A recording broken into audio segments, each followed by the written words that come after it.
Hello दोस्तों, good morning. मेरा नाम धीरज और आप देख रहे हैं धीरज सीटेट एकेडमी। तो चलिए, आज हम लोग 9th-10th का सोशल साइंस, ठीक है, जिसमें आपको हिस्ट्री, ज्योग्राफी, पॉलिटी और इकोनॉमिक्स के पूरे 150 क्वेश्चन नंबर देखा जाएगा। तो अगर आप इसका सेट बना चुके हैं, सेट 3, तो इसका आप आंसर मिलाते चलिएगा। और वैसे लोग जो सेट अभी नहीं बना रहे हैं तो हमारा टेलीग्राम ग्रुप को ज्वाइन कीजिए, वहाँ पे ऑलरेडी इसका PDF भेज दिया जाता है। और वहाँ से आप क्या कीजिए, पहले सेट बनाइए, उसके बाद आप आंसर मिलाइए। प्रत्येक दिन सुबह 11 बजे तक आपको अपलोड कर दिया जाएगा वीडियो और आप आंसर मिला सकते हैं। जो क्लास चलता है वो 11 बजे से चलता है, ठीक है। चलिए, तो फिलहाल हम शुरू करते हैं आज का क्लास। अगर वीडियो आपको अच्छा लगेगा तो वीडियो को लाइक ज़रूर कीजिएगा और चैनल को सब्सक्राइब कर लीजिएगा और बेल आइकन दबाना नहीं भूलिएगा। आइए शुरू करते हैं।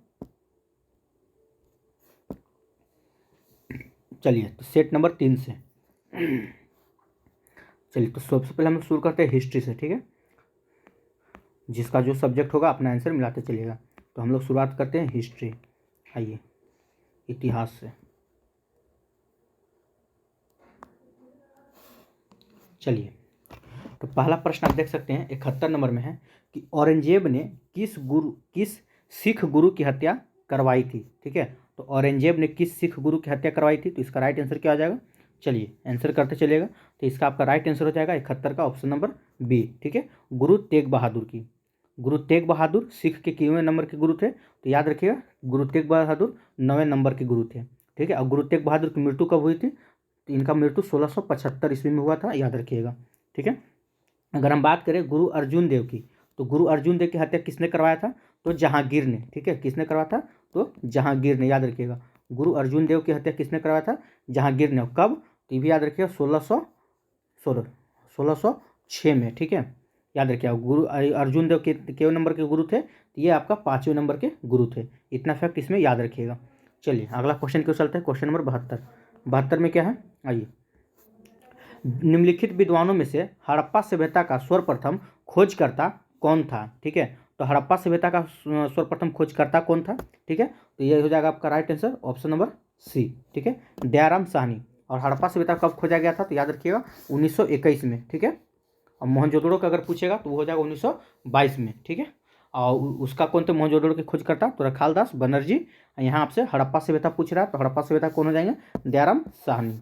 चलिए अगला क्वेश्चन क्यों चलते हैं, क्वेश्चन नंबर 73 में क्या है।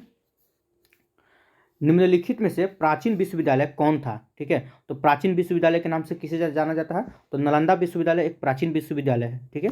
चलिए अगला क्वेश्चन क्यों चलते हैं, क्वेश्चन नंबर 24। काकोरी, ठीक है, डकैती घटना के नायक कौन थे। काकोरी डकैती घटना के नायक कौन थे, तो इसका राइट आंसर क्या हो जाएगा, ये हो जाएगा इसका आपका ऑप्शन नंबर ए, ठीक है, रामप्रसाद बिस्मिल। कौन थे, तो रामप्रसाद बिस्मिल थे। चलिए अगला क्वेश्चन क्यों चलते हैं, क्वेश्चन नंबर 25। संत कबीर के गुरु कौन थे, ठीक है। तो देखिए संत कबीर के नाम तो आप सुने हुए होंगे। जो बीजक, जैसे इनकी एक बीजक पूछता है कि बीजक किसकी बीजक जो है किनकी पुस्तक है, कबीर की, ठीक है। बीजक हो गया, साखी हो गया, ठीक है, और एक है सबद। ये सब याद रखें, बीजक, साखी, सबद, ठीक है, किसके है, तो कबीर का है। ये किसके गुरु थे, ये रामानंद के गुरु थे, ठीक है, रामानंद। ये रामानंद कौन थे, तो उत्तर भारत में भक्ति आंदोलन का जनक माना जाता है, ठीक है। रामानंद को उत्तर भारत में, ठीक है, भक्ति आंदोलन का जनक माना जाता है।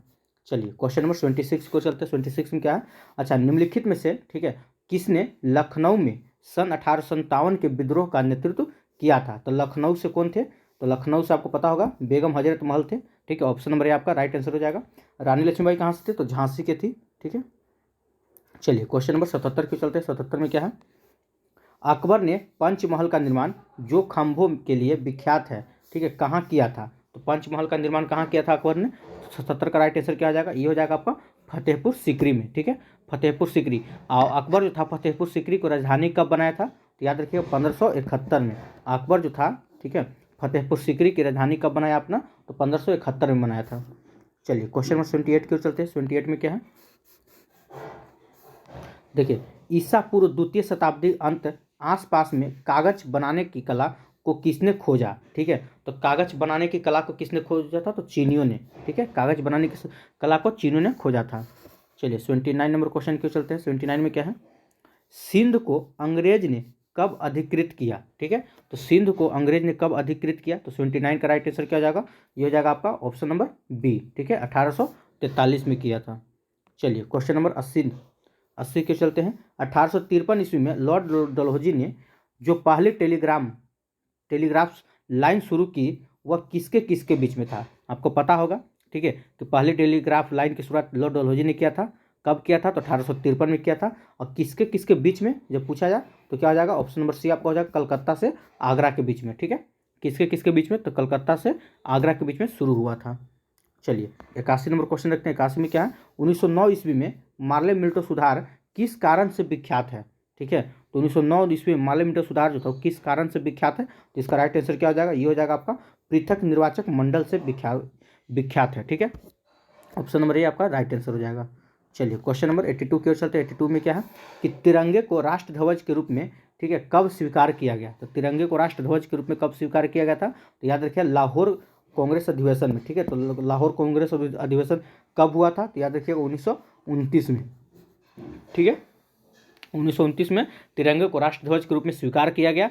और 26 जनवरी, देखिए, ठीक है, 26 जनवरी 1930 में, याद रखिएगा 26 जनवरी 1930 में संपूर्ण देश में स्वाधीनता दिवस मनाया जाता है। ठीक है, कभी पूछ दे स्वाधीनता दिवस कब मनाया जाता है?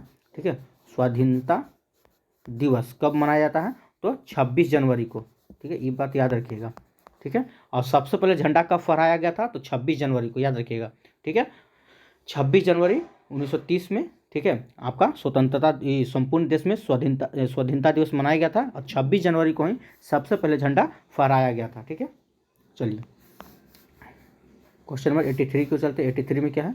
आइए, वर्साय की संधि द्वारा, ठीक है, किसका मान मर्दन, ठीक है, किया गया था? तो किसका किया गया था वर्साय की संधि के द्वारा? तो याद रखिए जर्मनी का। ठीक है, ऑप्शन नंबर बी आपका बिल्कुल राइट आंसर हो जाएगा। वर्साय की संधि कब हुआ था? ठीक है, तो याद रखिए 1919 में हुआ था। ठीक है, चलिए क्वेश्चन नंबर 84 के चलते। 84 में क्या है? हर्ष का राजकवि कौन था? ठीक है, तो हर्ष का राजकवि कौन था? तो याद रखिए वानभट्ट। ठीक है, अगर पूछा जाता है कि हर्षचरित के लेखक कौन थे? तो वानभट्ट, ये भी याद रखिएगा, हर्षचरित के लेखक कौन थे? वानभट्ट। ठीक है, चलिए क्वेश्चन नंबर 85 के चलते। 85 में क्या है? आइए, स्वामी दयानंद सरस्वती ने प्रथम आर्य समाज 1875 ईस्वी में कहाँ स्थापित की? ठीक है, तो देखिए यहाँ से 2 क्वेश्चन निकलता है। अगर से कभी पूछ ले कि आर्य समाज की स्थापना कब हुई थी? तो 1875 में। और आर्य समाज की स्थापना किसने किया था? तो स्वामी दयानंद सरस्वती ने। ठीक है, और कहाँ किया था? तो मुंबई में किया था। ठीक है, ये भी बात याद रखिएगा। चलिए क्वेश्चन नंबर 86 की ओर चलते हैं। 86 में क्या है? भारत में प्रकाशित होने वाला प्रथम समाचार पत्र कौन था? ठीक है, तो भारत में प्रकाशित होने वाला प्रथम समाचार पत्र कौन था? तो इसका राइट आंसर क्या हो जाएगा 86 का? ये हो जाएगा आपका दी बंगाल गजट। ठीक है, द बंगाल गजट जो था भारत में पहला समाचार पत्र था जो प्रकाशित हुआ था। कब हुआ था? तो 1780 में। ठीक है, याद रखिएगा कब हुआ था? 1780 में प्रकाशित हुआ था। और इसको प्रकाशित करने वाला कौन था? तो हिक्की। ठीक है, यहाँ पूरा नाम नहीं लिख पाएंगे, स्पेस कम है। हिक्की था इसका जो मतलब इसको प्रकाशित किया था। अगर पूछे द बंगाल गजट कैसी है, मतलब कि साप्ताहिक पत्रिका है कि दैनिक पत्रिका है? ठीक है, तो याद रखिए द बंगाल गजट एक साप्ताहिक पत्रिका है। ठीक है, बंगाल गजट कैसी पत्रिका है? तो बंगाल गजट एक साप्ताहिक पत्रिका है। चलिए क्वेश्चन नंबर 87 के चलते हैं। 87 में क्या है कि बुद्ध ने अपना प्रथम धर्म संदेश कहाँ दिया? ठीक है, तो बुद्ध ने अपना प्रथम धर्म संदेश कहाँ दिया था? तो ये हो जाएगा आपका सारनाथ में। कहाँ दिए थे? तो सारनाथ में दिए थे। चलिए अगला क्वेश्चन को चलते हैं। क्वेश्चन नंबर 88, प्रथम विश्व युद्ध छिड़ने का तत्कालीन कारण क्या था? देखिए प्रथम विश्व युद्ध जब छिड़ा तो उसका तत्कालीन कारण था आपका, ठीक है, फर्डिनेंड की हत्या। फर्डिनेंड की हत्या कब किया गया था? तो 28 जून। ठीक है, याद रखिए 28 जून 1914 को इनकी हत्या कर दिया गया था। और फिर प्रथम जो विश्व युद्ध जो था वो 28 जुलाई, ठीक है, एक महीना बाद, ठीक एक महीना बाद 28 जुलाई 1914 को, ठीक है, प्रथम विश्व युद्ध की शुरुआत होती है। ठीक है, ये भी याद रखिए, डेट कभी कभी पूछ लेता है कि प्रथम विश्व युद्ध की शुरुआत कब हुआ था? तो 28 जुलाई 1914 को। चलिए अगला क्वेश्चन रखते हैं। क्वेश्चन नंबर 89, सन 1905 के बंगाल विभाजन के समय वायसराय कौन था? ठीक है, तो सन 1905 के बंगाल विभाजन के समय वायसराय कौन था? तो ये हो जाएगा आपका लॉर्ड कर्जन। आप जानते हैं लॉर्ड कर्जन का शासनकाल 1899 से, ठीक है, यहाँ पे लिख देते हैं 1899 से लेकर, ठीक है, 1905 तक किसका शासनकाल था? लॉर्ड कर्जन का। लॉर्ड हार्डिंग का बोलेगा तो 1910 से लेकर 1916 तक था लॉर्ड हार्डिंग द्वितीय का शासनकाल। डफरिन का बोलेगा देखिए डफरिन का शासनकाल पूछा हुआ था आपका बीपीएससी तैयारी 2 में, लेकिन पूछने का तरीका थोड़ा अलग था। ठीक है, सॉरी ये हो जाएगा आपका 1800 में, ठीक ना, 1884 से लेकर 1888 तक। ठीक है, लॉर्ड डफरिन का शासनकाल था। चलिए, तो इसका राइट आंसर क्या हो जाएगा आपका, ऑप्शन नंबर ए हो जाएगा। 90 नंबर क्वेश्चन के चलते 90 में क्या है, किस ईस्वी सन में मुस्लिम लीग ने एक अलग राष्ट्र का संकल्प स्वीकार किया था। ठीक है, तो कब किया था, तो 1940 में। 1940 में मुस्लिम लीग ने एक अलग राष्ट्र का संकल्प स्वीकार किया था। चलिए 91 नंबर क्वेश्चन के चलते 91 में क्या है, शासन की संघीय प्रणाली इस अधिनियम के अंतर्गत स्थापित की गई थी। ठीक है, तो किस अधिनियम के अंतर्गत किया गया था, तो शासन की संघीय प्रणाली जो था, ठीक है, वो आपका गवर्नमेंट ऑफ इंडिया एक्ट 1935 के अधिनियम के द्वारा स्थापित किया गया था। ठीक है, ऑप्शन नंबर बी आपका राइट आंसर हो जाएगा। चलिए क्वेश्चन नंबर 92 के चलते हैं। अगर वीडियो आपको अच्छा लग रहा होगा तो वीडियो को लाइक कीजिएगा, चैनल को सब्सक्राइब कीजिएगा, बेल आइकन दबाना नहीं भूलिएगा। आइए 323 ईस्वी में, ठीक है, ईसा पूर्व में सिकंदर महान की मृत्यु हुई थी। 323 ईस्वी पूर्व में सिकंदर महान की मृत्यु कब हुआ था, कहाँ हुआ था, तो बेबीलोन में हुआ था। याद रखिएगा, इसकी मृत्यु कहाँ हुआ था, बेबीलोन में। और सिकंदर महान, ठीक है, सिकंदर जो कहाँ का शासक था, तो मकदूनिया का शासक था। ये भी याद रखिएगा, सिकंदर कहाँ का शासक था, मकदूनिया का शासक था। अब इसके पिता का क्या नाम था, तो फिलिप द्वितीय। ठीक है, सिकंदर महान के पिता का क्या नाम था, फिलिप द्वितीय था। और सिकंदर के सेनापति का क्या नाम था, कभी कभी ये पूछ लिया जाता है। ठीक है, तो सिकंदर का सेनापति का नाम सेल्यूकस निकेटर था। ठीक है, निकेटर का अर्थ क्या होता है, तो विजेता। याद रखिए, निकेटर का अर्थ क्या होता है, तो विजेता। ये भी कभी कभी पूछ लिया जाता है। चलिए क्वेश्चन नंबर 93 की ओर चलते हैं। 93 में क्या है कि रजमानामा निम्नलिखित में से किसका फारसी अनुवाद है। ठीक है, तो रजमानामा किसका फारसी अनुवाद है, तो रजमानामा जो है वो आपका महाभारत का फारसी अनुवाद है। ठीक है, रजमानामा किसका फारसी अनुवाद है, तो महाभारत का फारसी अनुवाद। पंचतंत्र के लेखक कौन थे, तो विष्णु शर्मा। याद रखिए, पंचतंत्र के लेखक कौन थे, तो विष्णु शर्मा। चलिए 94 नंबर क्वेश्चन के चलते 94 में क्या है, गांधी जी के विदेशी वस्तुओं के बहिष्कार के आंदोलन का लक्ष्य क्या था। तो गांधी जी के विदेशी वस्तु के बहिष्कार का आंदोलन का लक्ष्य क्या रखा गया था, तो देखिए इसमें आपका नहीं दिया हुआ, तो उपयुक्त में से कोई नहीं। ठीक है, उनका लक्ष्य था कुटीर उद्योगों को प्रोत्साहन देना। ठीक है, किस उद्योगों को, तो कुटीर उद्योगों की अगर बात करें, कुटीर उद्योगों को, ठीक है, प्रोत्साहन देना।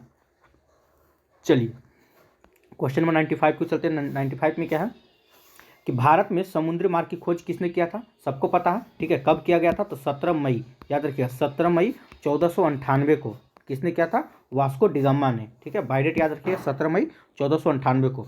चलिए अगला क्वेश्चन देखते हैं, फ्रैंकफर्ट की संधि कब हुई थी। ठीक है, तो कब हुई थी, ये हो जाएगा आपका ऑप्शन नंबर सी 1871 में। ठीक है, कब हुआ था, 1871 में हुआ था। अच्छा, किस इसमें जो था, चलिए ठीक है, आइए अगला क्वेश्चन को चलते हैं। 1917 ईस्वी की पहली रूसी क्रांति को किस नाम से जाना जाता है। ठीक है, रूसी क्रांति को देखिए, रूसी क्रांति को हम अक्टूबर की क्रांति से भी जाना जाता है। ठीक है, चलिए अगला क्वेश्चन की चलते हैं। क्वेश्चन नंबर 98 में क्या है, फ्रेंच इंडो चाइना की स्थापना किस वर्ष की गई थी। ठीक है, फ्रेंच इंडो चाइना की स्थापना किस वर्ष की गई थी, तो इसका राइट आंसर क्या हो जाएगा, तो 1858 में किया गया था, 58 में। ठीक है, फ्रेंच इंडो चाइना की स्थापना 1858 में किया गया था। चलिए अगला क्वेश्चन के, एक मिनट रुक जाइए, नहीं 1858 में नहीं, 1887 में किया गया था। ठीक है, सॉरी, फ्रेंच इंडो चाइना की स्थापना 1887 में किया गया था। ठीक है, 58 में नहीं, कि कब किया गया था, 1887 में। इसमें नहीं दिया, उपयुक्त में से कोई नहीं हो जाएगा इसका आंसर। फ्रेंच इंडो चाइना की स्थापना 1887 में किया गया था, यानी कि उपयुक्त में से कोई नहीं। चलिए अगला क्वेश्चन को चलते हैं। क्वेश्चन नंबर 99 में क्या है, जेनेवा समझौता किस वर्ष हुआ था। ठीक है, तो जेनेवा समझौता किस वर्ष हुआ था, तो याद रखिए 1954 में। जेनेवा समझौता कब हुआ था, तो 1954 में हुआ था। चलिए अगला क्वेश्चन को चलते हैं, लखनऊ समझौता। ठीक है, लखनऊ समझौता किस वर्ष हुआ था, तो लखनऊ समझौता जो आप सबको पता है 1916 में हुआ था। ठीक है, चलिए क्वेश्चन नंबर 101 की ओर चलते हैं। 101 में क्या है, कांग्रेस ने किस तिथि को, ठीक है, पूर्ण स्वतंत्रता दिवस मनाया। अभी जस्ट आपको हम पीछे बताए थे। ठीक है, कांग्रेस ने किस तिथि को पूर्ण स्वतंत्रता दिवस मनाया था, तो 26 जनवरी 1930 को। ठीक है, 26 जनवरी 1930 को कांग्रेस ने पूर्ण, मतलब कि पूर्ण स्वतंत्रता दिवस मनाया था। ठीक है, चलिए 102 नंबर क्वेश्चन की चलते हैं। 102 पूछता है कि भारत में कोयला उद्योग कब आरंभ हुआ। ठीक है, तो भारत में कोयला उद्योग कब आरंभ हुआ था, तो इसका राइट आंसर क्या हो जाएगा, चलिए, तो ये हो जाएगा आपका भारत में कोयला उद्योग 1814 में आरंभ हुआ था। ठीक है, कोयला कभी कोई पूछ लिया जाता, कोयला जो है किस चट्टान में पाया जाता है। ठीक है, कोयला किस चट्टान में पाया जाता है। चलिए, तो इसका राइट आंसर क्या हो जाएगा, ये हो जाएगा आपका अवसादी चट्टान में। ठीक है, कोयला किस चट्टान में पाया जाता है, तो अवसादी चट्टान में पाया जाता है।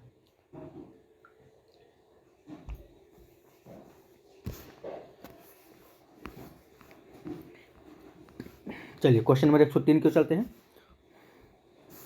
ये 103 में क्या है, अमेरिकी महाद्वीप की खोज किसने किया था। ठीक है, तो अमेरिका की खोज कोलंबस ने किया था। ठीक है, कब किया था, 1492 में। चलिए, अगला क्वेश्चन देखते हैं। क्वेश्चन नंबर 104 में क्या है, 104 में बोस्टन की चाय पार्टी घटना घटी। ठीक है, तो बोस्टन की चाय पार्टी घटना कब घटी थी, तो 16 दिसंबर। ठीक है, 16 दिसंबर 1773 में। ठीक है, बोस्टन की चाय पार्टी घटना कब घटी थी, 16 दिसंबर 1773 में, याद रखिएगा। अगला क्वेश्चन क्यों चलते हैं, क्वेश्चन नंबर 105। 105 में क्या है, किसने कहा था मैं ही राज्य हूँ। ठीक है, तो लुई चौदहवां ने कहा था मैं ही राज्य हूँ, मेरे शब्द ही कानून हैं। चलिए, अगला क्वेश्चन क्यों चलते हैं, क्वेश्चन नंबर 106। 106 में क्या है कि प्रथम विश्व युद्ध किस वर्ष आरंभ हुआ। अभी जस्ट बताया था आपको हम 28 जुलाई। ठीक है, 28 जुलाई 1914 को ये आरंभ हुआ था। 11 नवंबर और 1918 को ये समाप्त हो चुका था। कौन, प्रथम विश्व युद्ध। ठीक है, इसका राइट आंसर क्या हो जाएगा, ऑप्शन नंबर ए हो जाएगा। 28 जुलाई 1914 को आरंभ हुआ था, 11 नवंबर 1918 को समाप्त हो गया था।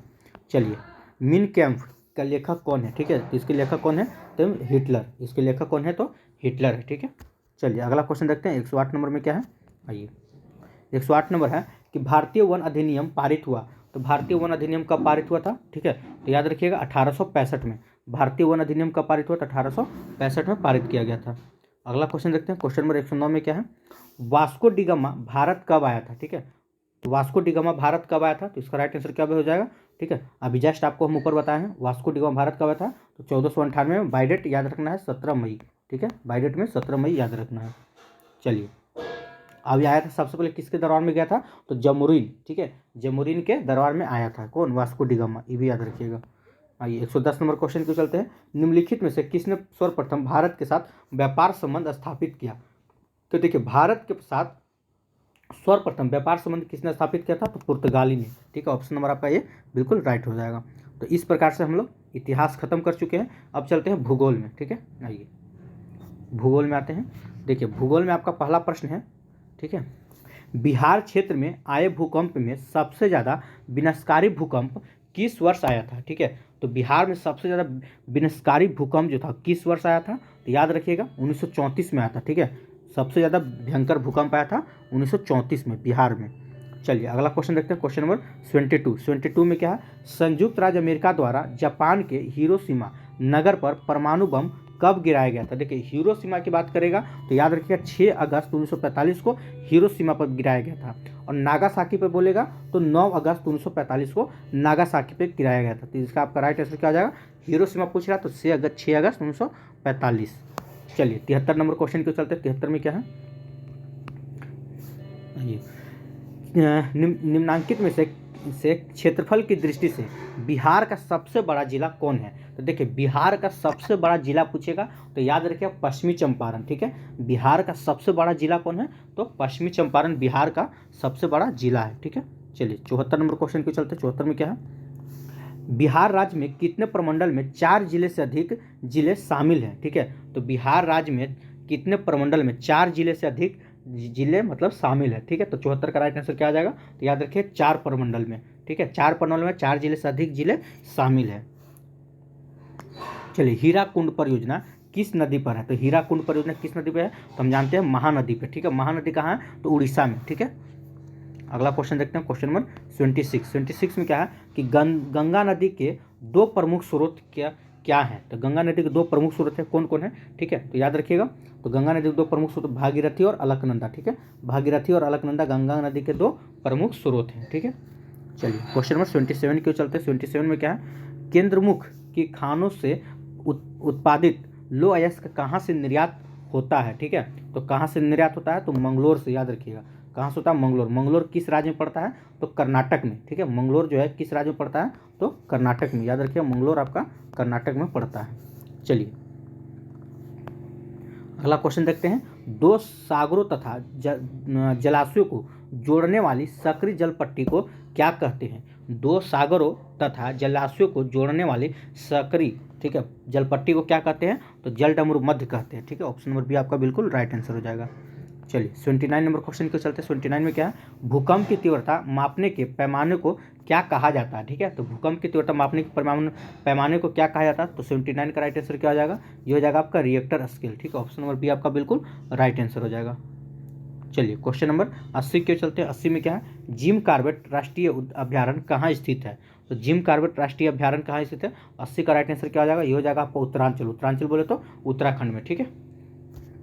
चलिए अगला देखते हैं। 81 नंबर क्या है? भारत के निम्न क्षेत्रों में से कौन सा चीड़ वनों से संबंध है? ठीक है, तो चीड़ वनों से कौन सा संबंध है? तो 81 का राइट आंसर क्या हो जाएगा? ये हो जाएगा आपका उपयुक्त में से कोई नहीं, क्योंकि चीड़ सबसे ज़्यादा उत्तराखंड में, ठीक है। कहाँ से हो जाएगा? उत्तराखंड। चलिए अगला क्वेश्चन देखते हैं। Question number 82। 82 में क्या है? कि पृथ्वी के वायुमंडल का सर्वाधिक घनत्व कहाँ पर होता है? ठीक है, तो पृथ्वी के वायुमंडल का सर्वाधिक घनत्व कहाँ पे होता है? ठीक है, तो ये हो जाएगा आपका ऑप्शन नंबर ए, क्षोभ मंडल में, ठीक है। ऑप्शन नंबर आपका ए बिल्कुल राइट आंसर हो जाएगा। आइए क्वेश्चन नंबर 83 को चलते हैं।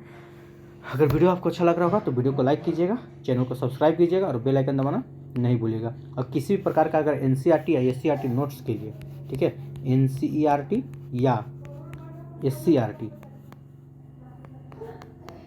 नोट्स अगर चाहिए आप लोग को, ठीक है, तो उसके लिए दिए गए नंबर पर आप कॉन्टैक्ट कर सकते हैं। जो नंबर है आपका 9142 650, ठीक है, 549।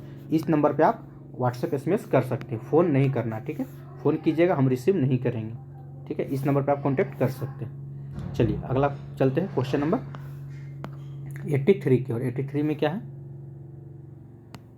देखिए, सदाबहार बरसाती, ठीक है, वन मुख्यतः कितनी सुवितरित वार्षिक वर्ष के क्षेत्रों में पाए जाते हैं? ठीक है, तो कितने वार्षिक वर्ष के क्षेत्रों में पाए जाते हैं? तो ये हो जाएगा 200 सेंटीमीटर से अधिक, ठीक है। ऑप्शन नंबर आपका बी बिल्कुल राइट आंसर हो जाएगा। चलिए 84 नंबर क्वेश्चन के चलते हैं। 84 में क्या है? भारत में कौन सी ठीक है, कौन सी खाद फसल अक्टूबर नवंबर में बोई जाती है तथा अप्रैल में काट ली जाती है? ठीक है, तो अक्टूबर नवंबर में कौन सा बोई जाती है और अप्रैल में काट ली जाती है? इसका राइट आंसर क्या हो जाएगा 84 का? तो गेहूँ। गेहूँ जो है अभी देखिएगा ठंडा का टाइम है, ठीक है, और नवंबर में ही बोई गई होगी, अभी एक महीना 2 महीना पहले, और उसको अप्रैल में काट ली जाती है, ठीक है। अब इसी को हम लोग क्या बोलते हैं? इसी को हम रबी फसल बोलते हैं। इस गेहूँ को हम क्या बोलते हैं? रबी फसल बोलते हैं, ठीक है। चलिए क्वेश्चन नंबर 85 क्यों चलते हैं। 85 में क्या है? पृथ्वी द्वारा, ठीक है, सौर ऊर्जा प्राप्त करने की विधि को कौन सी विधि है? तो पृथ्वी जो है सूर्य का जो ऊर्जा प्राप्त करते हैं किस विधि से करती है? तो विकिरण विधि से, ठीक है। 85 का बी आपका राइट आंसर हो जाएगा। चलिए क्वेश्चन नंबर 86 को चलते हैं। 86 में क्या है? पृथ्वी के दोनों ओर कौन से ग्रह हैं? तो पृथ्वी के दोनों ओर कौन से ग्रह हैं? तो देखिए सबसे पहले आपका हो जाएगा क्या? बुध हो जाएगा, ठीक है, बुध, फिर हो जाएगा शुक्र, ठीक है, शुक्र, अब इसके बाद हो जाएगा आपका पृथ्वी। पृथ्वी आपका यहाँ पे है, बुध शुक्र पृथ्वी, फिर हो जाएगा मंगल। तो अब आपको देख सकते हैं, ठीक है, अब आप देख सकते हैं तो पृथ्वी के दोनों ओर कौन कौन से ग्रह हैं? तो एक आपका शुक्र हो जाएगा, अब एक आपका क्या है? मंगल हो जाएगा। पृथ्वी के दोनों ओर, ये दोनों ओर ग्रह है, तो ठीक है, तो क्या आंसर हो जाएगा? मंगल और शुक्र भी मार सकते हैं, या शुक्र या मंगल, यहाँ उल्टा दे दिया है, ठीक है, कंफ्यूज करने के लिए आपको। चलिए क्वेश्चन नंबर 87 की ओर चलते हैं। 87 में क्या है? कि चक्रवात निम्नलिखित में से किस कारण से आता है? ठीक है, तो चक्रवात जो है निम्नलिखित में से किस कारण से आता है? तो निम्न दाब के कारण से होता है, ठीक है। ऑप्शन नंबर ए आपका बिल्कुल राइट आंसर है। आइए 88 नंबर क्वेश्चन देखते हैं। 88 में क्या है? कि आबू पहाड़ी का गुरु शिखर किस पर्वत श्रृंखला की सबसे ऊंची चोटी है? ठीक है, तो आबू पहाड़ी का गुरु शिखर जो है किस पर्वत श्रृंखला का ऊंची चोटी है? ये हो जाएगा अरावली। अरावली की सबसे ऊंची चोटी है। चलिए क्वेश्चन नंबर 89 के चलते। 89 में क्या है? कि भारत की जनगणना 2011 के अनुसार सर्वाधिक घनी आबादी वाला राज्य है, ठीक है, तो सर्वाधिक घनी आबादी वाला राज्य कौन है? 89 का राइट आंसर क्या हो जाएगा? तो ये हो जाएगा आपका बिहार। कौन हो जाएगा? बिहार हो जाएगा। अगला क्वेश्चन देखते हैं, क्वेश्चन नंबर 90 में क्या है? निम्नलिखित में से सबसे पहले या सबसे पहला जीवमंडल आरक्षित क्षेत्र जिसे भारत में 1986 ईस्वी में कहाँ स्थापित किया गया था? ठीक है, तो कहाँ स्थापित किया गया था? तो याद रखिएगा नीलगिरी में, ठीक है। नीलगिरी में कौन सी जनजाति पाई जाती है? तो डोडा जनजाति, ठीक है, कभी कभी पूछ लिया जाता है नीलगिरी में कौन सी जनजाति पाई जाती है? तो डोडा जनजाति पाई जाती है। चलिए क्वेश्चन नंबर 91 की ओर चलते हैं। 91 में क्या है? कौन सा भारत का सबसे ऊंचा पर्वत शिखर है जब भारत का पूछे, ठीक है, तो भारत का पूछे तो गाडविन ऑस्टिन यानी कि K2 हो जाएगा। और जब पूरा विश्व में पूछे तो माउंट एवरेस्ट हो जाएगा, ठीक है, जो कि नेपाल में है। नेपाल में माउंट एवरेस्ट को सागरमाथा के नाम से हम जानते हैं। चलिए 92 नंबर क्वेश्चन के चलते। 92 में क्या है कि निम्नलिखित में से वह लाइन रेखा कौन सी है जो भारत की अंतर्राष्ट्रीय सीमा के किसी भी भाग को सीमांकित नहीं करती है, ठीक है, तो कौन सी है, तो ये हो जाएगा आपका सर क्रिक लाइन, ठीक है, ऑप्शन नंबर सी बिल्कुल राइट आंसर हो जाएगा। चलिए 93 नंबर क्वेश्चन के चलते। 93 में क्या है,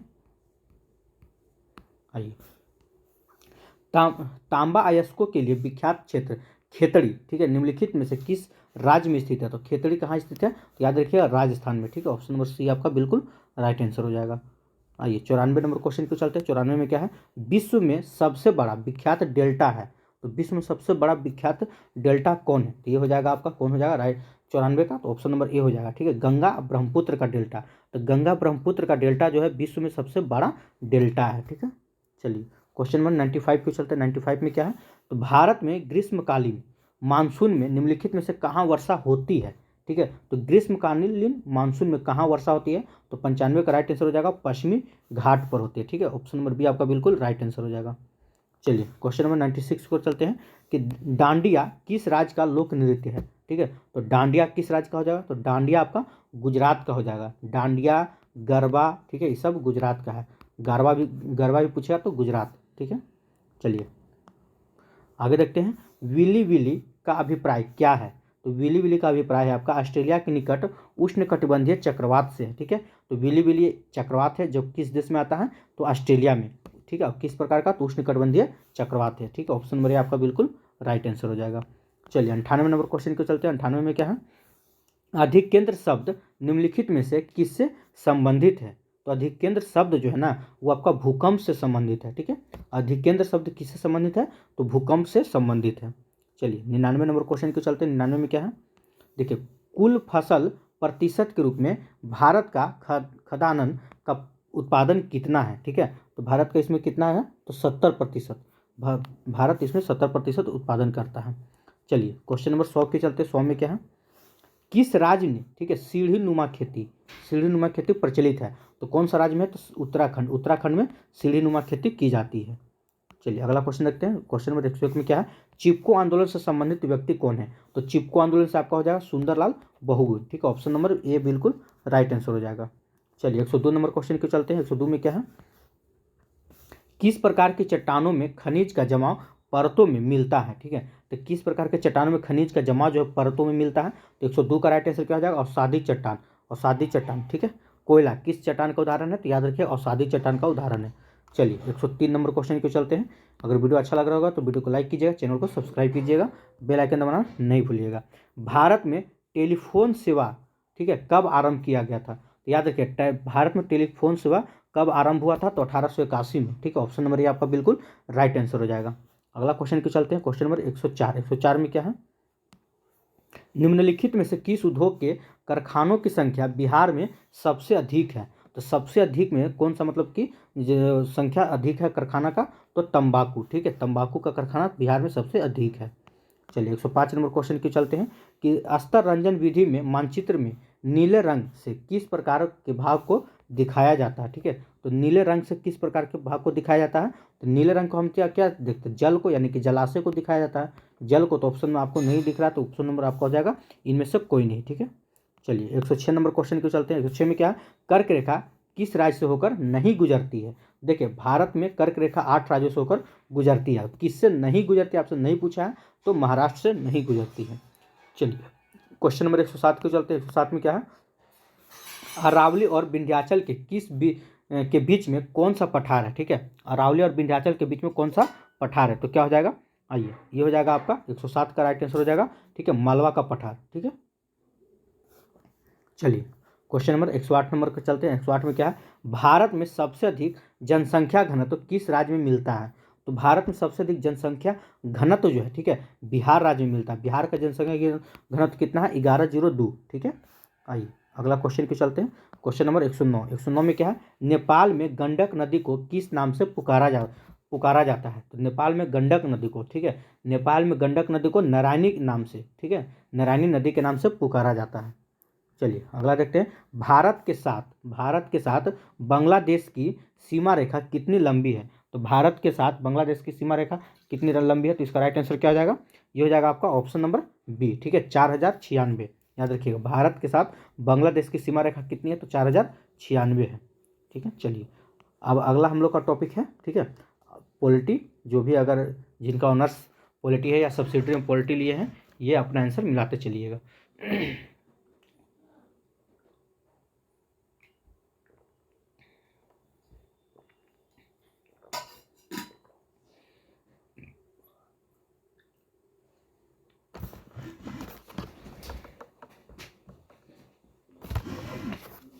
चलिए दोस्तों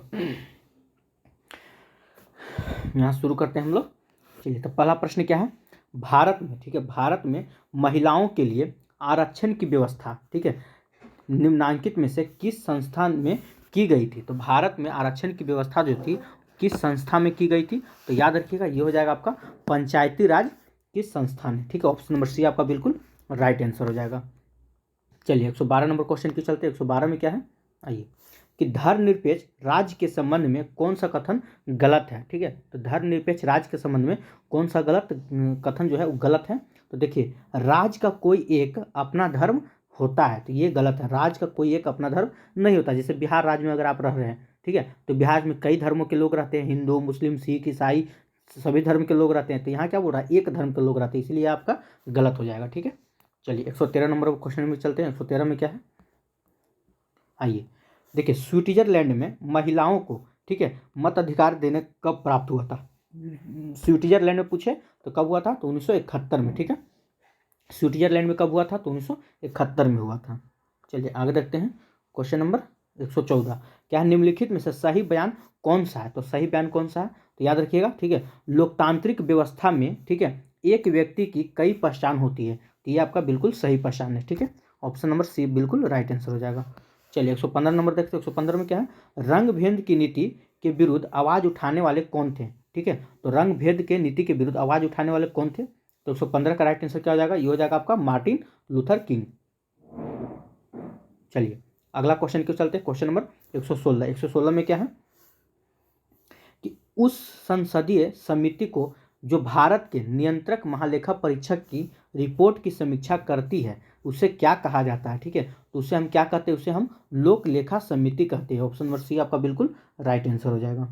चलिए क्वेश्चन नंबर 117 क्यों चलते हैं। 117 में क्या है, आइए, लोकसभा की बैठक के लिए, ठीक है, कम से कम कितने सदस्यों का कोरम होना चाहिए। तो लोकसभा के बैठक के लिए कम से कम कितने सदस्यों का कोरम होना चाहिए, तो 117 का राइट आंसर हो जाएगा आपका सदन की कुल संख्या का 1/10 भाग होना चाहिए, ठीक है। 117 का हो जाएगा सी ऑप्शन।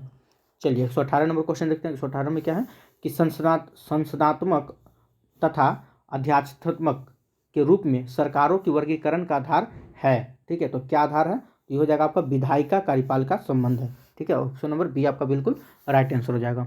चलिए अगला क्वेश्चन 119 नंबर चलते हैं। कौटिल्य का अर्थशास्त्र किस विषय से संबंधित है, ठीक है। तो कौटिल्य का जो अर्थशास्त्र है वो किस विषय से संबंधित है, तो 119 का राइट आंसर क्या हो जाएगा, तो राजनीति से, ठीक है। ऑप्शन नंबर ए आपका बिल्कुल राइट आंसर हो जाएगा। चलिए 120 नंबर क्वेश्चन क्यों चलते हैं। 120 में क्या है, भारतीय संघ राज्य क्षेत्र का दैनिक प्रशासन किसके द्वारा संचालित होता है, ठीक है। तो किसके द्वारा संचालित होता है, तो उपराज्यपाल के द्वारा संचालित होता है। चलिए 121 नंबर क्वेश्चन क्यों चलते हैं। 121 में क्या है, कि लोकसभा के राष्ट्रपति द्वारा एंग्लो इंडियन संप्रदाय के कितने सदस्य मनोनीत किए जा सकते हैं, ठीक है। तो कितने सदस्य मनोनीत किए जा सकते हैं, तो इसका राइट आंसर क्या हो जाएगा 121 का, तो 2 सदस्य, ठीक है, 2 सदस्य को मनोनीत किए जा सकते हैं, ठीक है। चलिए अगला क्वेश्चन क्यों चलते हैं। Question number 122। अगर वीडियो आपको अच्छा लग रहा होगा तो वीडियो को लाइक कीजिएगा। अगर आप हमारे चैनल पर नए बने हैं चैनल को सब्सक्राइब कर लीजिए। अगर बिहार शिक्षक से कोई भी अगर आप तैयारी कर रहे हैं 1 to 5, 6 to 8, 9, 10, 11, 12, तो यहाँ पे प्रत्येक दिन आपको एक सेट भेजा जाता है और उसका सेट को डील किया जाता है, ठीक है। चलिए 122 नंबर क्वेश्चन क्यों चलते हैं। भारत की संविधान सभा का अध्यक्ष कौन था, भारत की संविधान सभा का अध्यक्ष कौन था, तो आप सबको पता होगा डॉक्टर राजेंद्र प्रसाद, ठीक है। चलिए क्वेश्चन नंबर 123 क्यों चलते हैं। 123 में क्या है, आइए, राज्यसभा के 1/3 सदस्यों के निवृत्ति होने की अवधि क्या है, ठीक है। तो क्या है, तो इसका राइट आंसर क्या हो जाएगा, उपयुक्त में से कोई नहीं, ठीक है। तो एक सम कितना होता है, तो 2 वर्ष, ठीक है, 2 वर्ष के लिए। चलिए आगे देखते हैं 124 नंबर में क्या है, विश्व की प्रथम महिला प्रधानमंत्री थी। ठीक है, विश्व की प्रथम महिला प्रधानमंत्री कौन थी, तो आपको याद होगा श्री माओ भंडार नायके। ठीक है, श्री माओ भंडार नायके जो थी विश्व की प्रथम महिला प्रधानमंत्री थी। किस देश की रहने वाली थी, तो ये श्रीलंका की रहने वाली थी। ठीक है, भंडार नायके किस देश की रहने वाली थी, तो श्रीलंका की रहने वाली थी। अगर देखते हैं 125 नंबर, किसका सिद्धांत है कि व्यक्ति चाहे बदल जाए पर नियम नहीं बदलना चाहिए। ठीक है, ये किसका सिद्धांत है, व्यक्ति चाहे बदल जाए पर नियम नहीं बदलना चाहिए, ये संवैधानिक सरकार का सिद्धांत है। ठीक है, चलिए अगला क्वेश्चन की चलते हैं। क्वेश्चन नंबर 126 में क्या है, आइए। लोकसभा में किसी विधेयक को धन विधेयक के रूप में कौन प्रमाणित करता है। ठीक है, तो लोकसभा में किसी विधेयक को धन विधेयक के रूप में कौन प्रमाणित करता है, तो याद रखिएगा लोकसभा का अध्यक्ष करता है। ठीक है, ऑप्शन नंबर बी आपका बिल्कुल राइट आंसर हो जाएगा। चलिए क्वेश्चन नंबर 127 को चलते हैं। 127 में क्या है, भारत में एक राष्ट्रीय दल के रूप में मान्यता प्राप्त करने के लिए किसी दल को कम से कम कितने मत प्राप्त करने चाहिए। ठीक है, तो किसी दल को कम से कम कितने वोट मत प्राप्त करने चाहिए, तो कम से कम तो 6% वैध मत 4 या अधिक राज्यों में होना चाहिए। ठीक है, तो 127 का ऑप्शन हो जाएगा आपका ए। चलिए 128 नंबर देखते हैं। 128 में क्या है, अंतर्राष्ट्रीय न्यायालय के न्यायाधीशों का निर्वाचन कौन करता है। तो अंतर्राष्ट्रीय न्यायालय के न्यायाधीशों का निर्वाचन जो है वो कौन करता है, तो ये आपका महासभा तथा सुरक्षा परिषद संयुक्त रूप करते हैं। ठीक है, चलिए 129 नंबर क्वेश्चन देखते हैं। 129 में क्या है, प्रजातीय भेदभाव किसका उल्लंघन है। तो प्रजातीय भेदभाव जो किसका उल्लंघन है, इसका राइट आंसर क्या हो जाए, सामाजिक समता और सामाजिक न्याय का सिद्धांत का उल्लंघन है। ठीक है, ऑप्शन नंबर आपका बिल्कुल सही हो जाएगा। चलिए 130 नंबर क्वेश्चन के चलते हैं कि यह किसने कहा कि मानव प्राकृतिक रूप से राजनीतिक प्राणी है। ठीक है, ये किसने कहा था कि मानव प्राकृतिक रूप से राजनीतिक प्राणी है, तो अरस्तु ने कहा था। ठीक है, ऑप्शन नंबर बी आपका बिल्कुल राइट आंसर हो जाएगा। चलिए 31 नंबर क्वेश्चन के चलते 31 में क्या है, आइए। नरसिंह अधिकार सिद्धांत का प्रतिपादन निम्नलिखित में से किसके द्वारा किया गया था। ठीक है, तो किसके द्वारा किया गया था, तो ये हो जाएगा आपका लॉक के द्वारा किया गया था। चलिए 132 नंबर क्वेश्चन के चलते 132 में क्या है, न्याय के आर्थिक आयाम पर निम्नलिखित में से किनके द्वारा जोड़ दिया गया है। ठीक है, तो किनके द्वारा जोड़ दिया गया है, तो इसका राइट आंसर क्या हो जाएगा, ये हो जाएगा आपका पूंजीवादियों द्वारा। ठीक है, ऑप्शन नंबर बी आपका बिल्कुल राइट आंसर हो जाएगा।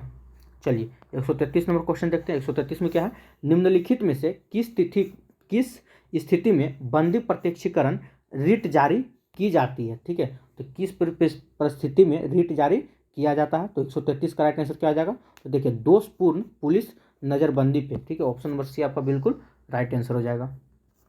चलिए 134 नंबर क्वेश्चन देखते हैं, राजनीतिक समता पाई जाती है। ठीक है, तो राजनीतिक समता कहाँ पाई जाती है, तो याद रखिएगा सार्वभौमिक वयस्क मताधिकारों में। ठीक है, ऑप्शन नंबर बी आपका बिल्कुल राइट आंसर हो जाएगा। अगला देखते हैं 135 नंबर में क्या है कि साम्यवाद महत्व देता है। तो साम्यवाद किसका महत्व देता है, तो याद रखिए सामाजिक समता का महत्व देता है। ठीक है, साम्यवाद किसका महत्व देता है, सामाजिक समता का महत्व देता है।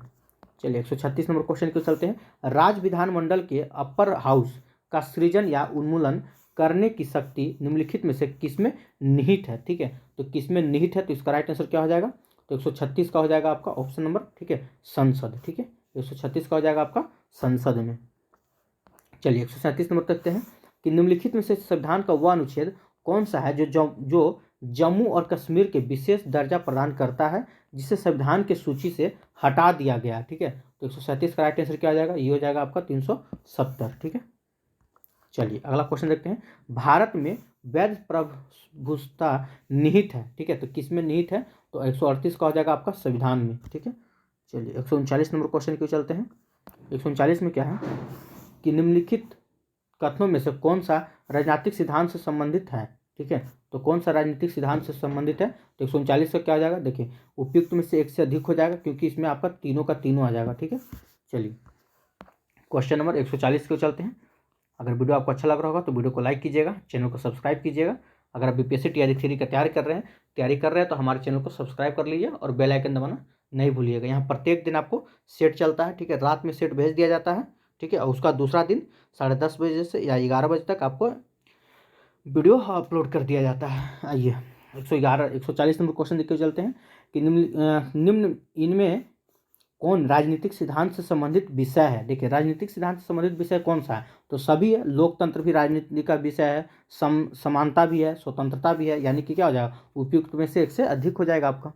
चलिए 141 नंबर क्वेश्चन देखते हैं। 141 में क्या है, कौन सा कथन सही है। ठीक है, इनमें से कौन सा कथन सही है, तो देखिए, राजनीतिक सिद्धांत हमारे राजनीतिक जीवन को अनुशासित करता है, बिल्कुल सही है। स्वतंत्रता, समानता तथा न्याय न्याय राजनीतिक सिद्धांत की अवधारणाएं हैं, ये भी आपका सही है। राजनीतिक सिद्धांत व्यक्ति को यह प्रशिक्षण देता है कि वह राजनीतिक प्रश्नों के संबंध में तर्कसंगत ढंग से विचार कर सामाजिक एवं राजनीतिक घटनाओं का विश्लेषण करे। तो ये भी आपका क्या है, सही है। ठीक है, यानी कि इसका राइट आंसर क्या हो जाएगा, उपयुक्त में से एक से अधिक हो जाएगा। ठीक है, 141 का डी ऑप्शन आपका हो जाएगा।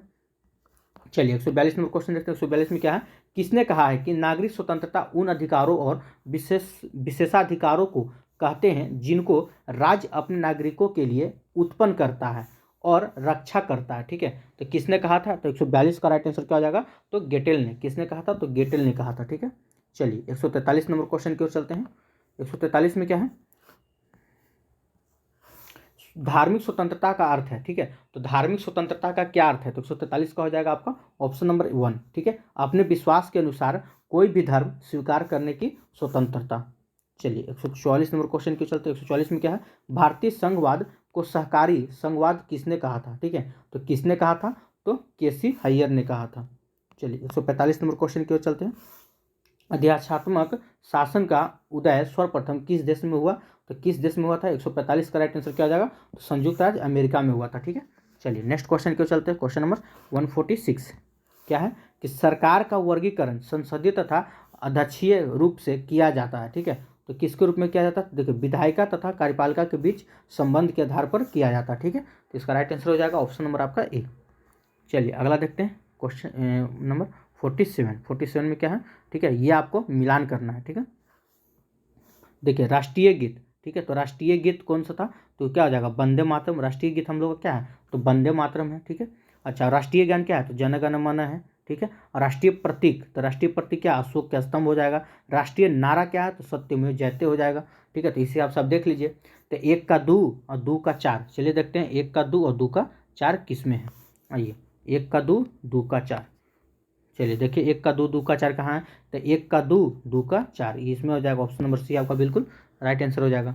148 नंबर क्वेश्चन देखते हैं, ये भी आपको मिलान करना। ठीक है, चलिए मिलान करते हैं। तो पहला है आपका मूल अधिकार। ठीक है, तो मूल अधिकार कहाँ से लिया गया, तो संयुक्त राज्य अमेरिका से लिया गया है। ठीक है, और पढ़े हुए नीति निर्देशक तत्व कहाँ से लिया गया, तो ये आपका आयरलैंड से लिया गया है, ये भी पढ़े हुए हैं। संसदीय व्यवस्था, ठीक है, तो संसदीय व्यवस्था कहाँ से लिया गया है, तो ये आपका ब्रिटेन से लिया गया है, ये भी पढ़े हैं। बाकी एक लास्ट बचा नहीं भी पढ़े हैं तो मार दीजिए इसे आप।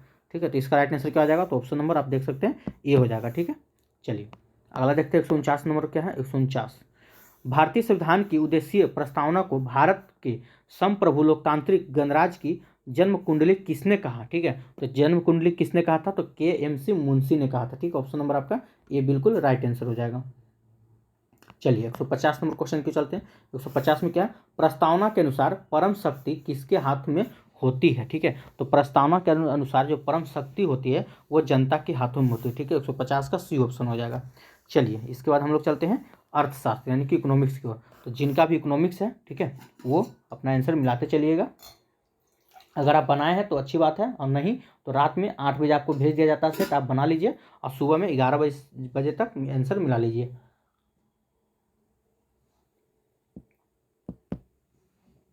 चलिए तो यहाँ शुरू करते हैं। वैश्वीकरण से, ठीक है, लाभान्वित होते हैं तो कौन होते हैं, तो 111 का क्या हो जाएगा, उपयुक्त में से एक से अधिक, यानी कि उत्पादक है, निर्यातक है, आयातक है। ठीक है, चलिए अगला क्वेश्चन देखते हैं। 112 नंबर में क्या है, तो विश्व व्यापार संगठन की स्थापना कब हुआ था, तो आप सबको पता होगा विश्व व्यापार संगठन की स्थापना 1995 में हुआ था। चलिए 113 नंबर देखते हैं क्या है, वैश्वीकरण को प्रोत्साहित करने वाले कारकों में कौन सर्वाधिक महत्वपूर्ण है। ठीक है, तो कौन सर्वाधिक महत्वपूर्ण है, तो इसका राइट आंसर क्या हो जाएगा, तो ऑप्शन नंबर सी हो जाएगा। ठीक है, सूचना एवं संचार प्रौद्योगिकी विकास। चलिए अगला क्वेश्चन क्यों चलते हैं। Question number 114। चलिए 114 में क्या है, कि कौन सी संस्था वैश्वीकरण के विस्तार में सहायक हुई है। ठीक है, तो कौन सी संस्था हुई है, तो आपका ए भी सही हो जाएगा, बी भी और सी भी, यानी कि अंतर्राष्ट्रीय मुद्रा कोष, विश्व बैंक और विश्व व्यापार संगठन, उपयुक्त में से एक से अधिक हो जाएगा। ठीक है, चलिए 115 नंबर क्वेश्चन देखते हैं, कि कौन व्यापार अवरोधक है। ठीक है, तो कौन व्यापार अवरोधक कौन है, तो ये भी हो जाएगा आपका उपयुक्त में से एक से अधिक हो जाएगा। ठीक है, आयातकार भी है, ठीक है, निर्यात भी है और उद्योग का संरक्षण भी है। चलिए 116 नंबर क्वेश्चन क्यों चलते हैं। 116 में क्या है, उपभोक्ता आंदोलन के प्रवर्तक माने जाते हैं तो उपभोक्ता आंदोलन के प्रवर्तक कौन माने जाते हैं? तो राल्फ नाडर को माना जाता है। ठीक है, चलिए 117 नंबर क्वेश्चन देखते हैं। 117 में क्या है कि उपभोक्ता शोषण के प्रमुख कारण है। तो उपभोक्ता शोषण के प्रमुख कारण कौन है? तो ये हो जाएगा आपका उपभोक्ताओं की अज्ञानता। ठीक है, उपभोक्ताओं की अज्ञानता उनका शोषण का प्रमुख कारण है। चलिए 118 नंबर क्वेश्चन को चलते। 118 में क्या है? उपभोक्ता जागरण के लिए भारत सरकार का सबसे प्रचलित नारा है। सबसे प्रचलित नारा क्या था? ठीक है, तो जागो ग्राहक जागो। ठीक है, चलिए क्वेश्चन नंबर 119 के चलते। 119 में क्या है? बड़े पैमाने पर उत्पादित किन वस्तुओं के लिए मानक नियमों का पालन करना आवश्यक है। ठीक है, तो 119 का राइट आंसर क्या हो जाएगा? तो ये हो जाएगा आपका उपयुक्त में से एक से अधिक, यानी कि तीनों का तीनों हो जाएगा। ठीक है, चलिए अगला क्वेश्चन देखते हैं। Question number 120। 120 में क्या है? भारत में मानव एक मिनट, चलिए भारत में मानव अधिकार सुरक्षा अधिनियम पारित हुआ था। तो भारत में मानव अधिकार सुरक्षा अधिनियम कब पारित हुआ था? तो 1993 में पारित हुआ था। चलिए अगला क्वेश्चन क्यों चलते हैं। Question number 121। 121 में क्या है कि कौन सा कदम विपरीत भुगतान संतुलन को सुधारता है? ठीक है, तो कौन सा कदम सुधारता है? तो अवमूलन कदम सुधारता है। चलिए 122 नंबर क्वेश्चन क्यों चलते हैं। 122 में क्या है कि मुद्रास्फीति के संदर्भ में कौन सा कथन सत्य है? ठीक है, तो कौन सा कथन सत्य है देखते हैं। तो पहला हो जाए कीमत स्तर की कमी आ जाती है, तो बिल्कुल नहीं। कीमत स्तर में वृद्धि हो जाती है, तो ये सही है आपका। लोगों की क्रय शक्ति बढ़ जाती है, तो ये भी सही है, यानी कि 2 और 3 सही हो जाएगा। तो 2 और 3 कौन में है? तो किसी में नहीं है। ठीक है, ऑप्शन नंबर आपका हो जाएगा ई। ठीक है, यानी कि इसका राइट आंसर क्या हो जाएगा? 2 और 3 हो जाएगा, यानी कि उपयुक्त में से कोई नहीं। चलिए क्वेश्चन नंबर 123 के चलते। 123 में क्या है कि थोक मूल्य सूचांक, ठीक है, का आधार वर्ष है। ठीक है, तो क्या कब इसका आधार वर्ष है? तो 2011-12। ठीक है, चलिए अगला क्वेश्चन देखते हैं। Question number 124। 124 में क्या है कि निम्नलिखित में से कौन सा अवयव मानव विकास सूचांक में शामिल नहीं किया गया है? ठीक है, तो कौन सा नहीं किया गया? तो इसका राइट आंसर क्या आ जाएगा? वास्तविक प्रति व्यक्ति विकास दर। ठीक है, ऑप्शन नंबर सी हो जाएगा। चलिए क्वेश्चन नंबर 125 क्यों चलते हैं कि भारत में शिक्षित बेरोजगारी का प्रधान कारण है। तो कौन सा कारण है? तो इसका राइट आंसर क्या आ जाएगा? तो दोषपूर्ण शिक्षा प्रणाली। चलिए अगला क्वेश्चन देखते हैं। Question number 126। 126 में क्या है? भारत के कृषि क्षेत्र में प्राप्त अदृश्य या छिपी हुई बेरोजगारी का प्रमुख कारण है। ठीक है, तो 126 का क्या हो जाएगा? तो कृषि पर जनसंख्या का अधिक बोझ। ठीक है, ऑप्शन नंबर सी आपका बिल्कुल राइट आंसर हो जाएगा। चलिए 127 नंबर क्वेश्चन क्यों चलते हैं कि कृषि के क्षेत्र में सामान्यतः किस प्रकार की बेरोजगारी पाई जाती है? तो कृषि के क्षेत्र में सामान्यतः किस प्रकार की बेरोजगारी पाई जाती है? तो छिपी हुई बेरोजगारी। ठीक है, 27 का आपका ए ऑप्शन हो जाएगा। चलिए 28 नंबर क्वेश्चन क्यों चलते हैं। 128 में क्या है? बिहार के कुल भौगोलिक क्षेत्र की लगभग कितनी भूमि बाढ़ उन्मुख है? ठीक है, तो बाढ़ से कितना प्रतिशत ग्रसित भूमि है? तो 70%। ठीक है, चलिए अगला देखते हैं। अगला क्या है? तो बिहार के किस क्षेत्र में, ठीक है, बाढ़ का प्रकोप अधिक होता है? तो बिहार के किस क्षेत्र में बाढ़ का प्रकोप जो है वो अधिक होता है? तो उत्तरी बिहार में। ठीक है, चलिए अगला क्वेश्चन देखते हैं। 130 नंबर क्या है? बिहार में सिंचाई किस साधन पर किसानों की निर्भरता सर्वाधिक होती है? ठीक है, तो 130 का राइट आंसर क्या आ जाएगा? तो कुएं एवं नलकूप पर। ठीक है, ऑप्शन नंबर ए आपका बिल्कुल राइट आंसर हो जाएगा। ठीक है, चलिए आगे देखते हैं। Question number 131। 131 में क्या है कि 2011 की जनगणना के अनुसार बिहार कितनी आबादी गाँव में रहती है? ठीक है, तो 88.70% जो आबादी है वो गाँव में रहती है। ठीक है, चलिए क्वेश्चन नंबर 132 को चलते हैं। 132 में क्या है? बिहार में आजीविका का मुख्य स्रोत क्या है? तो बिहार में आजीविका का मुख्य स्रोत क्या है? तो कृषि। ठीक है, बिहार में आजीविका का मुख्य स्रोत क्या है? तो कृषि है। अगला क्वेश्चन देखते हैं। Question number 133। 133 में क्या? उत्पादन का क्या अर्थ है? ठीक है, उत्पादन का क्या अर्थ है? तो इसका राइट आंसर हो जाएगा उपयोग का सृजन। ठीक है, ऑप्शन नंबर सी आपका बिल्कुल राइट आंसर हो जाएगा। चलिए 134 नंबर क्वेश्चन के चलते। 134 में क्या है? निम्नलिखित में से कौन उत्पादक है? ठीक है, तो निम्नलिखित में से कौन उत्पादक है? तो इसका राइट आंसर हो जाएगा आपका शिक्षक। ठीक है, चलिए क्वेश्चन नंबर 135 के चलते। 135 में क्या है? अर्ध विकसित का परिवाचिक शब्द है।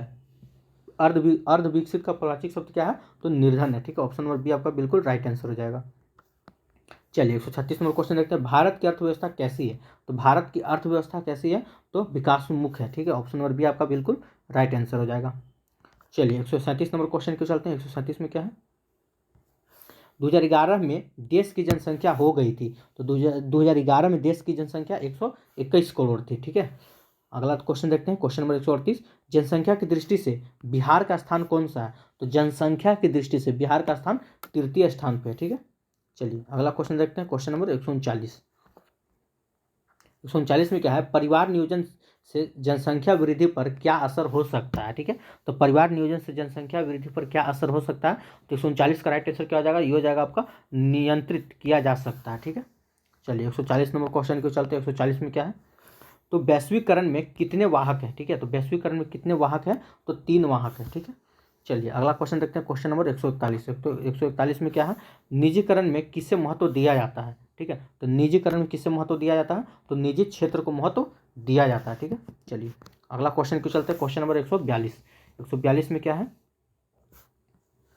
कि उदारीकरण में किसका नियंत्रण कम किया जाता है? ठीक है, तो उदारीकरण में सरकारी नियंत्रण को कम कर दिया जाता है। ठीक है, ऑप्शन नंबर ए आपका बिल्कुल राइट आंसर हो जाएगा। चलिए 143 नंबर क्वेश्चन में चलते हैं, अर्थशास्त्र है, तो अर्थशास्त्र क्या है? तो अर्थशास्त्र एक कला है। ठीक है, चलिए 144 नंबर क्वेश्चन को चलते हैं। 144 में क्या है, अर्थशास्त्र एक विशुद्ध यथार्थवादी विज्ञान है, यह कथन किसका है? ठीक है, तो यह कथन किसका है? तो यह कथन रॉबिन्स का है। ठीक है, ऑप्शन नंबर ए आपका बिल्कुल राइट आंसर हो जाएगा। चलिए 145 नंबर क्वेश्चन को चलते हैं, अर्थशास्त्र है, अर्थशास्त्र क्या है?